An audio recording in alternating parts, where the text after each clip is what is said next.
भीड़ हमेशा उस रास्ते पर चलती है जो रास्ता आसान लगता है, लेकिन इसका मतलब ये नहीं कि भीड़ हमेशा सही रास्ते पर चलती है।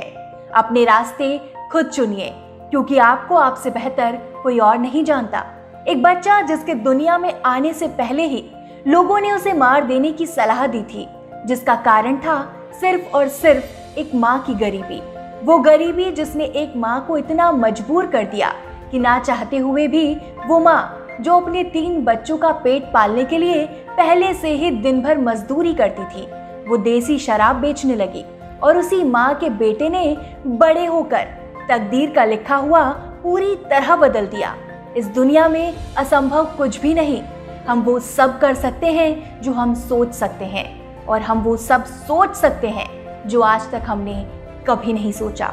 ये कहानी है उस युवा की जिसने जीवन की कठिन परिस्थितियों से हार न मानते हुए कलेक्टर की परीक्षा पास की। और इस कहानी के नायक हैं डॉक्टर राजेंद्र भारुड, जो महाराष्ट्र में स्थित नंदुरबार जिले के कलेक्टर हैं। लेकिन उनका ये सफर इतना आसान नहीं था। जब वो गर्भ में थे तब उनके पिता की मृत्यु हो गई थी, और उन्हें अपने पिता की तस्वीर देखना तक भी नसीब नहीं हुआ।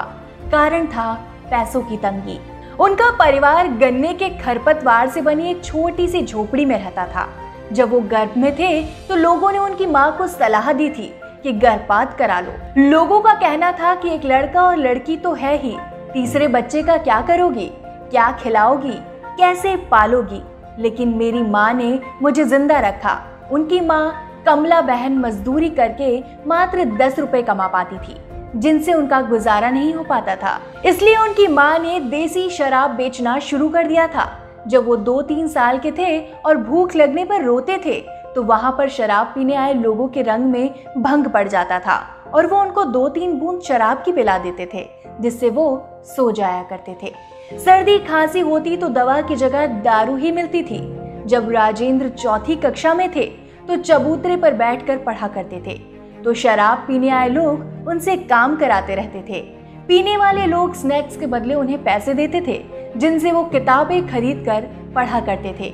10वीं में उनके 95% अंक आए और 12वीं में 90%। वो चाहते तो नशे की लत में धुत होकर एक गलत राह पर जा सकते थे।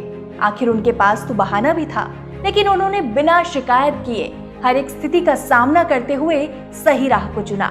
साल 2006 में मेडिकल प्रवेश परीक्षा में बैठकर ओपन मेरिट के तहत महाराष्ट्र के सेठ जीएस मेडिकल कॉलेज में दाखिला मिला। राजेंद्र ने 2011 में यूपीएससी का फॉर्म भरा, कलेक्टर बने। लेकिन उनकी मां को कुछ भी नहीं पता था। जब उनके गांव के बड़े बड़े अफसर नेता उन्हें बधाई देने आने लगे, तब उनकी मां को पता लगा कि उनका छोटा बेटा एक बहुत बड़ा अफसर बन गया है, और वो बस रोती रही।